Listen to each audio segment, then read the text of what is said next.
جو سر پہ رکھنے کو مل جائے نال پاک حضور تو پھر کہیں گے کہ ہاں تاجدار ہم بھی۔ حضرت سیدنا سلیمان جزولی رحمت اللہ تعالی علیہ بیان فرماتے ہیں اپنے سفر میں، ایک ایسے بزرگ ہیں جنہوں نے دلائل الخیرات لکھی ہے، دلائل الخیرات کے مصنف ہیں یہ، اور اتنے درودوں کا مجموعہ آپ نے تیار کیا، جتنی بھی حدیثوں میں درودوں کے صیغے آئے تھے وہ سب کو جمع کر کے آپ نے کتاب لکھ دی جس کو دلائل الخیرات کہا جاتا ہے۔ اس کتاب کو تلاوت کرتے کرتے کئی لوگوں کو اللہ نے ولایت عطا فرمائی۔ وہ دلائل الخیرات کے مصنف پہلے ان کی زندگی نارمل سی تھی، عام سی زندگی گزارتے تھے، ایسی کوئی بہت دینی معاملات کی نہیں۔ ایک مرتبہ کی بات وہ خود بیان کرتے ہیں کہ ہم سفر پر تھے، کچھ ساتھیوں کے ساتھ ہم سفر پر نکلے ہوئے تھے، بیچ میں ایک جگہ پر عصر کا وقت ہوا، ہم نے سوچا کہ نماز پڑھ لیں، نمازوں کی پابندی تو کرتے ہی تھے، پانی کی ضرورت تھی، وضو کرنا ہے اور نماز پڑھنا ہے، تو ایک کنواں قریب میں تھا، کنویں کے پاس آپ جا کر کھڑے ہوتے ہیں لیکن وہاں کنویں سے پانی نکالنے کے لیے نہ کوئی ڈول ہے، کچھ بھی نہیں تھا، نہ رسی ہے، کیسے پانی نکالیں؟ لیکن سورج ڈھلتا چلا جا رہا تھا، تو حضرت سلیمان جزولی کہتے ہیں کہ ہم بے قرار تھے، اسی اثنا میں قریب میں رہنے والی جھونپڑیوں میں سے ایک بچی نکل آئی، 8 یا 9 سال کی بچی ہو، وہ بچی قریب آئی اور پوچھا بابا کیا بات ہے، تم لوگ کیوں کھڑے ہو؟ انہوں نے کہا کہ بیٹا تمہارے گھر سے تھوڑا ڈول، رسی، بکیٹ یا گھڑا لے کر کے آؤ کہ ہمیں پانی نکالنا ہے، وضو کرنا ہے، نماز پڑھنا ہے۔ اس بچی نے کہا بس اتنی سی بات ہے، تو وہ کنویں کے قریب آئی، کچھ اپنے لبوں کو ہلایا اور کنویں میں تھوک دی، کنویں کا پانی اوپر آ گیا، جوش مارتا ہوا اوپر آیا۔ اس بچی نے کہا لو وضو کر لو، جسے جسے ضرورت ہے وہ پانی سے وضو کر لے۔ ان حضرت سلیمان جزولی فرماتے ہیں ہم نے اپنے ساتھیوں نے وضو کیا، پانی واپس چلا گیا۔ میں نے اس بچی سے کہا بس مجھے نماز پڑھنے دے دو، نماز پڑھنے کے بعد مجھے تجھ سے 2 جملے بات کرنے ہیں۔ آپ نماز پڑھے، وہ بچی رکی رہی، پوچھا بیٹا یہ تو بتا کہ تو نے کیا عمل کیا جس کی وجہ سے کنویں کا پانی اوپر آیا، کیا عمل کیا تھا، تو کون سا وظیفہ کرتی ہے؟ سنیے سلیمان جزولی رحمت اللہ علیہ سے وہ بچی کیا کہتی ہے، بابا میں کون سا وظیفہ کرتی ہوں، میں کون سا عمل کرتی ہوں، محض ایک بار درود پڑھا اور پھونک دیا، ایک بار درود شریف پڑھا تھا اور کنویں میں تھوکا اور پانی آ گیا۔ کہا ہم تو بہت درود پڑھتے ہیں۔ اس بچی نے کہا ہاں زبان کا فرق ہو سکتا ہے، میرے والد نے تربیت ایسی کی کہ آج تک میں نے زبان سے کبھی جھوٹ نہیں کہا اور حرام لقمہ نہیں کھائے میرے گھر میں، اور یہ 2 چیزیں ایسی ہیں جس کی وجہ سے تاثیر بڑھ جاتی۔ سلیمان جزولی رحمت اللہ علیہ فرماتے ہیں اسی دن سے زندگی پلٹ گئی، بدل گئی۔ ایک بچی نے آپ کی زندگی کو ایسے بدلا کہ آپ نے اپنی زندگی کا باقی حصہ پورا درود پاک پڑھنے میں گزار دیا، پوری زندگی بھر درود پاک پڑھتے رہے اور لکھتے رہے، اور ایک کتاب تصنیف فرما دی دلائل الخیرات۔ پھر آج دیکھیں ان کی لکھی ہوئی کتاب کی تاثیر اتنی ہے کہ اگر کوئی کنٹینیو اس کو وظیفے میں رکھے تو اللہ تعالیٰ اسے ولایت عطا فرماتا ہے، اپنا قرب عطا فرماتا ہے۔ عزیزان گرامی، زندگی میں رب تعالیٰ کبھی کبھار ایسے موقع فراہم فرماتا ہے کہ انسان کو وہاں بدل جانا چاہیے، بدل جائے۔ کئی معاملات ایسے ہیں، جیسے بغداد مقدس کے سلسلے میں ایک روایت ہے کہ ایک شخص ایسا تھا جو گناہ کرتا تھا اور اپنی ڈائری میں لکھتا جاتا تھا، سب جو کیا وہ آج ڈائری میں نوٹ کرتا تھا۔ اس کی عادت تھی، کئی زنا کیے تھے اس نے، کئی چوریاں کی تھی، کئی لوگوں سے بدکاریاں کی تھی، سب لکھ کر کے رکھتا تھا۔ ایک بار اس نے، مال بہت زیادہ تھا، پیسے بہت زیادہ تھے، ایک خاتون کو وہ پیسے دے کر منوا کر کے لے آئے۔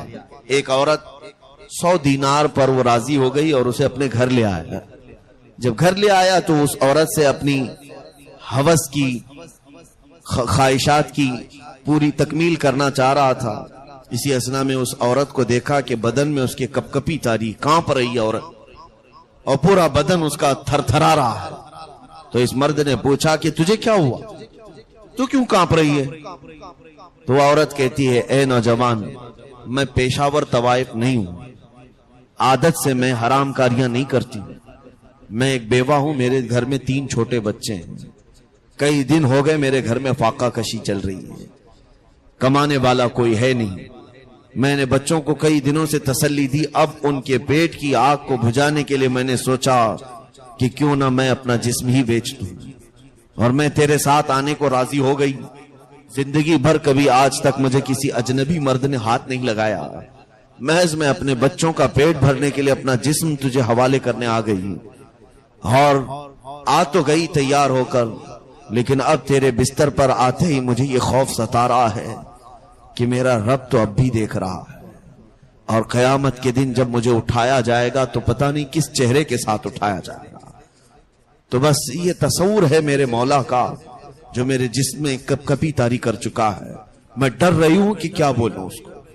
بس اس کے یہ جملے تیر کی طرح چبھتے چلے گئے اس بندے کو, ایسا چبھنے لگے, اور اس نے اس عورت کو فوراً اسی وقت آزاد کیا.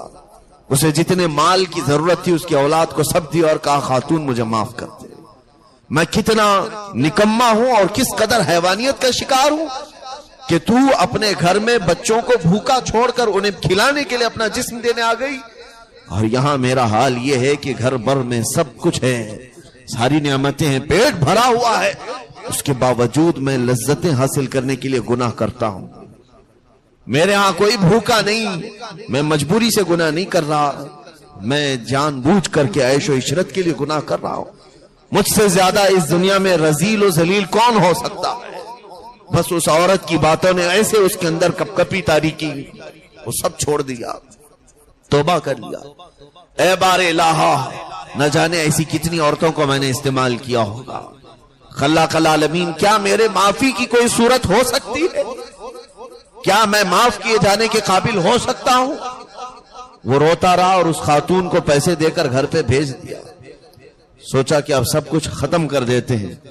اپنی وہ ڈائری جس پہ لکھتا تھا روز گناہ, جو کرتا تھا وہ لکھتا تھا, سوچا کہ آج میں جا کر کے اس ڈائری میں موجود سب گناہوں کو کاٹ دیتا ہوں. آج آ کر کے اس نے ڈائری کو اٹھایا تو اس کی حیرت کی انتہا نہیں رہی, سارے پیج اس میں خالی پڑے ہوئے. جو لکھا تھا کہیں ایک جگہ بھی اس کی لکھی ہوئی تحریر موجود ہی نہیں. وہ فوراً چھان بین کرنے لگا, یہی ڈائری ہے جس میں میں لکھتا تھا, آخر برسوں سے لکھتا آیا ہوں, کافی زخیم ہو چکی تھی, اس میں کہاں چلی گئی؟ غائب سے ندائی, اے بندے جو میری طرف چلنا چاہتا ہے ہم اس کے پچھلے سابقہ چیزوں کو مٹا دیا کرتے ہیں. جس طرح تیرے لکھے ہوئے کو ہم نے مٹایا, اسی طرح ہم کرامن کاتبین کے لکھے ہوئے کو بھی مٹانے پر قدرت رکھتے ہیں. عزیزان گرامی, اس واقعے کو ذکر اس لیے کیا کہ کبھی کسی کی زندگی میں ایسا وقت آتا ہے جو اسے بدل کر رکھ دیتا ہے, اور شاید ہو سکتا ہے آپ کی زندگیوں میں ایسے کئی مرتبہ موقع آ گئے ہوں اور ہم بدلے نہ ہوں. تو پھر اس سے بڑی محرومی ہماری کیا ہو سکتی ہے کہ مولا تعالیٰ نے کچھ چیزیں ہمیں بھیجی, ہم سمجھ نہیں سکے. ہمیں سدھارنے کے لیے, ہمیں سنوارنے کے لیے, ہمیں دوسرے غلط راستوں سے واپس بلانے کے لیے ہو سکتا ہے ہمارے پاس ایسی چیزیں آ گئی ہوں آلریڈی زندگی میں جو ہمیں بدل سکتی تھیں, لیکن ہم نہیں بدلے. تو یہ ہماری محرومی ہے, یہ ہماری محرومی ہے. بس دعا یہ کرتے رہنا کہ اے الہ العالمین, اگر کبھی میں راستہ چھوڑ دوں تو زیادہ دیر تک تو مجھے آوارہ نہ رکھ, واپس اپنے دربار میں فوراً مجھے حاضر کر لے. اللہ کے نبی صلی اللہ تعالی علیہ وسلم بارگاہ رب العزت میں کیا دعا کرتے تھے جانتے ہیں؟ یوں عرض کرتے تھے, لا تکلنی الی طرفت عین یا اللہ, اے اللہ تو مجھے میرے اپنے آپ کو, حضور فرماتے ہیں اے رب تو مجھے اپنے آپ کو میرے حوالے ایک منٹ کے لیے بھی نہ کرنا, تو اپنے حفاظت میں رکھنا. حضور فرماتے میرے حوالے, میرے نفس کو مت کر کتنی دیر کے لیے, الی طرفت عین, پلک جھپکنے کے برابر وقت بھی میرے حوالے مجھے مت دینا, میری ذات کو تو اپنی حفاظت میں رکھ. عزیزان گرامی, دعا یہی کرو. مجھے کئی چیزیں یہاں پر نظر آتی ہیں کہ زندگی میں بدلنے کے اوقات کئی لوگوں کے آئے ہوں گے, آتے ہوں گے. مثال کے طور پر اسی طرح سے آج یہاں پر سما بندھا ہوا ہے, ہماری اس مسجد میں قرآن پاک کی تفسیر کے درس ہوا کرتے ہیں. ہماری اس مسجد میں طلبہ کے لیے تعلیم و تعلم کا سلسلہ بھی ہے. کئی نوجوان بچے ایسے ہیں جنہیں قرآن پڑھنا نہیں آتا تھا، پڑھنے لگ گئے، اور کئی ایسے ہیں جنہیں دینی معلومات نہیں تھی، معلومات حاصل کر لیے. یہ ساری ایکٹیویٹیز مسجد کے اندر ہو رہی ہیں. تفسیر قرآن اور پھر اس کے علاوہ ہر ہفتے ذکر اللہ کی مجلسیں رات کے وقت. یہ میں میری فضیلت کے لیے نہیں گنا رہا ہوں، میں یہ کہہ رہا ہوں ہو سکتا ہے یہ ساری چیزیں ہمیں زندگی میں بدلنے کے لیے مولا نے دیا ہو، اور بہت سارے لوگ اس کو نارمل سمجھ کر کے گزر گئے. یہ تو بہت ساری چیزیں آتی ہیں جاتی ہیں، ہو سکتا ہے بعد میں پھر یہ سما ختم ہو جائے، اللہ نہ کرے. لیکن کسی بھی حالت یا کسی بھی وقت کو بتایا نہیں جا سکتا. کسی کی زندگی میں رب تبارک و تعالی بدلنے کے لیے موقع دیتا ہے تو فوراً اسے استعمال کر لینا چاہیے، پلٹ آنا چاہیے. اور واپس آ جانے والا اللہ کی بارگاہ میں بڑا عزیز ہوتا ہے. ہمارے بڑے اسلاف جو ہمارے گزرے ہوئے بزرگان دین رحمہم اللہ ہیں، انہوں نے اپنی عبادتوں میں سے کچھ چیزیں ایسی بھی رکھی ہیں جو بظاہر دیکھنے کو عبادت نہیں لگتی لیکن وہ ہے عبادت. مثال کے طور پر مراقبہ اور محاسبہ ایک دو چیزیں ہیں. محاسبہ یعنی اپنا کیلکولیشن کرنا، اپنا حساب کتاب کرنا. ظاہر سی بات ہے ہر بزنس مین جب اپنے دن بھر کے کاروبار سے فارغ ہو کر کے رات پہنچتا ہے تو نفع اور نقصان کو ضرور گنتا ہے. آج کتنا کاروبار ہوا، کتنا مال آیا اور کتنا گیا، اور پروفٹ کتنا ہوا، لاس کتنا ہوا، یہ کیلکولیشن ہر ایک کے ساتھ ہوتے ہیں. چھوٹے سے چھوٹے کام کرنے والا بھی رات میں بیٹھ کر کے اپنا حساب کتاب کرتا ہے. یہ محاسبہ ہے، لیکن یہ دنیاوی محاسبہ ہوا. اسی طرح سے اگر انسان رات میں بیٹھ کر اپنے دن بھر کے اعمال کا بھی جائزہ لے لے کہ صبح اٹھنے سے لے کر اب تک میں نے کتنے لوگوں سے بات چیت کیا ہے، کتنے لوگوں سے کلام مصافحہ معانقہ کیا ہے، اور کہاں کہاں میں بیٹھا تھا، کہاں کہاں گیا تھا، کیا کیا کھایا ہوں، میرے جیب سے کتنے گئے ہیں اور کتنے دوسروں کی طرف سے میرے پاس آئے ہیں، کیا ہر میرے جیب سے نکلنے والی چیز حلال تھی، کیا میرے لقمے ہر ایک جو حلق میں اترے ہیں حلال تھے. یہ محاسبہ جو ہے عبادت کا درجہ رکھتا ہے. اس کو محاسبہ کہا گیا ہے. بزرگان دین نے فرمایا کہ اگر کسی بندے کو یہ محاسبہ کرنے کی عادت ہو جائے تو مولا اسے بہت سارے گناہوں سے ویسے بچا لیتا ہے. کیونکہ اللہ نے قرآن پاک میں فرمایا ان اللہ لا یغیر ما بقوم حتی یغیروا ما بانفسہم. بے شک اللہ تعالیٰ اس وقت تک کسی قوم کی حالت نہیں بدلتا جب تک اس قوم کو خود اپنی حالت بدلنے کا خیال نہیں ہوتا. یعنی تبدیلی، چینجنگ ہمارے اپنے جانب سے شروع ہونی چاہیے. اگر کوئی یہ سوچ کر کے بیٹھے کہ میں جیسا ہوں ویسا ہی رہوں اور مجھے ساری دنیا مل کر کے بدل ڈالے، ہاں وہ اللہ عز و جل کا فضل ہے، جسے چاہے بدل دے، لیکن تبدیلی کی خواہش تو ہو انسان کے اندر، ابتدا ہماری طرف سے ہو تو رب تبارک و تعالیٰ کمال تک اسے پہنچاتا ہے. تو یہ ابتدا کرنے کا طریقہ ہی محاسبہ کہلاتا ہے. اور ایک ہے مراقبہ. مراقبہ بھی تقریباً اسی معنی میں ہے کہ واچنگ کرنا، یعنی غور و خوض کے ساتھ نظر رکھنا اپنے اعمال پر. اب مثال کے طور پر اگر کسی کو یہ ڈیوٹی دے دی جائے کہ صبح سے لے کر شام تک تم فلاں روڈ پر بیٹھو اور ہر آنے جانے والی گاڑیوں کو گنتے رہنا، تو اس کی ڈیوٹی ہے. ایک ہاتھ میں قلم، ایک ہاتھ میں وہ کاپی لے کر کے بیٹھ جائے گا اور گاڑیوں کی گنتی شروع کرے گا. کون سی گاڑی گئی آئی، اس کی نظر اسی پر لگی ہے. اس راستے پر ہو سکتا ہے بہت سارے انسان بھی آئے گئے ہوں گے، لیکن اس کی نظر گاڑیوں پر رہتی. ڈیوٹی اس کو دی گئی تھی گاڑیاں گننے کی، پھر بیچ میں اگر ہاتھی گھوڑے آئے تو انہیں نہیں گنتا.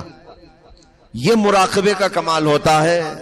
مراقبہ غور و خوض کے ساتھ اپنے گزری ہوئی چیزوں کو یا اپنی زندگی میں آنے جانے والی چیزوں کو نظر رکھنا، اور خاص طور پر ان چیزوں پر نظر رکھنا جو تجھے رب تعالیٰ سے دور کر سکتی ہیں. جیسے ہی تمہاری نظر ان پر پڑنا شروع ہو جائے گی تمہارا دل انہیں ایکسپٹ نہیں کرے گا. یہ عادت خراب ہے جو مجھے رب سے دور کر سکتی ہے. فوراً تمہارے دل نے اسے باہر نکال دیا. اس طرح سے زندگی میں ایک بڑی تبدیلی آ جاتی ہے, ایک چینجنگ آتی ہے. انسان کی زندگی کو بدلنے کے لیے اسے محاسبہ اور مراقبے کی طرف آنا ضروری ہے. کم سے کم وہ سوچے, اور اس کے بعد پھر رب تبارک و تعالیٰ کی کرم نوازیاں ایسی کہ اللہ تبارک و تعالیٰ بندہ صرف ارادہ ہی کرتا ہے بدلنے کا, اور رب تعالیٰ اسے کمال تک پہنچانے میں خوب اس کی مدد فرماتا ہے, خوب مدد فرماتا ہے. ایسے کہ ایک روایت میں ہے کہ ابھی محفل میں بیٹھا کہیں پر, اسے کچھ باتیں اچھی لگی اور سوچ لیا دل میں کہ اب مجھے گناہ کرنا نہیں ہے. ابھی توبہ نہیں کیا. توبہ کرنے سے پہلے اللہ تعالیٰ ارشاد فرماتا ہے فرشتوں سے کہ یہ بندہ اب میری طرف آ رہا ہے, اس کے لیے سارے دروازے کھول دو اور اس کا راستہ آسان کر دو کہ اسے رکاوٹیں نہ آئیں. ہم چلنا چاہیں تو ادھر سے دروازے کھل جاتے ہیں, ہم بدلنا چاہیں تو رب تعالیٰ کی طرف سے موقع فراہم کر دیے جاتے. اس کے باوجود بھی اگر کوئی بندہ ڈھیٹ ہے, سوچتا ہی نہیں, کبھی اسے محاسبہ مراقبہ کرنے کی توفیق ہی نہیں ہوتی. دن گزرتے گئے, رات گزرتی گئی, اور اسے کبھی احساس ہی نہیں ہوا کہ کیا کھایا, کس کا لیا, کس کا دیا, اور کتنے برے اعمال کیے, یہ سب کبھی خیال ہی نہیں آیا. تب بھی رب تعالیٰ کبھی بیماری دے کر کے اسے سوچنے کا موقع دیتا ہے. بیمار ہوتا ہے بندہ تو بستر پر پڑ جاتا ہے, اور کیا کرتا رہتا ہے, صرف سوچتا رہتا ہے. وہاں محاسبہ آٹومیٹک آ جاتا ہے. یا کبھی اس کے کام کاج میں یا اس کے کاروبار میں بھاری نقصان دے کر کے اسے رب تعالیٰ سوچنے پر مجبور فرماتا ہے. سوچے وہ, اللہ تبارک و تعالیٰ اسے سوچنے کی قوت اور سوچنے کا موقع فراہم فرماتا ہے. عزیزان گرامی, یہاں پر میں چند مثالیں عرض کرتا ہوں. اللہ تعالیٰ کی طرف جو بڑھنا چاہا بندہ, اسے اللہ کیسے کیسے موقع دے دیتا ہے جہاں وہ چینج ہو جاتا ہے, تبدیل ہو جاتا ہے. کبھی کسی کی زندگی میں بہت چھوٹی سی چیز ہوتی ہے جس کو ہم کہتے ہیں ٹرننگ پوائنٹ, اس کے بدلنے کا سبب بن گیا. چھوٹی سی چیز ہوتی ہے, وہ بدل گیا. حضرت سیدنا بشر حافی رحمت اللہ تعالی علیہ شراب کا کاروبار کرتے تھے, لیکن انہوں نے بسم اللہ کے ایک ٹکڑے کو زمین سے اٹھایا تھا, اللہ کو وہ ادا پسند آئی. وہاں سے ان کی زندگی بدل گئی اور عبادتوں کی طرف آ گئے. کسی کی زندگی میں چھوٹا سا موقع ایسا مل جاتا ہے کبھی, اور کسی کو ایسا کہ زندگی بھر وہ اچھائیوں کو دیکھتا رہا اپنی آنکھوں سے, لیکن پھر بھی اپنے آپ کو بدل نہیں سکا. وہ شخص انتہائی محروم القسمت ہے. وہ شخص بہت ہی بد نصیب ہے جس نے دنیا میں رہتے ہوئے بہت سارے دینی معاملات کو دیکھا, قرآن سنتا رہا, بیانات سنتا رہا, نعتوں کی محفلیں سجاتا رہا, ساری چیزیں سن کر کے بھی اسے کبھی بدلنے کا موقع نہیں ملا. تو محروم القسمت ہے, بدل نہیں سکا. اور کچھ بندے ایسے ہیں جو گناہ تو کرتے رہے, لیکن چھوٹی سی چیز زندگی میں ایسی آئی کہ انہیں بدل کر رکھ دی. چھوٹی سی چیز نے انہیں بدل دی.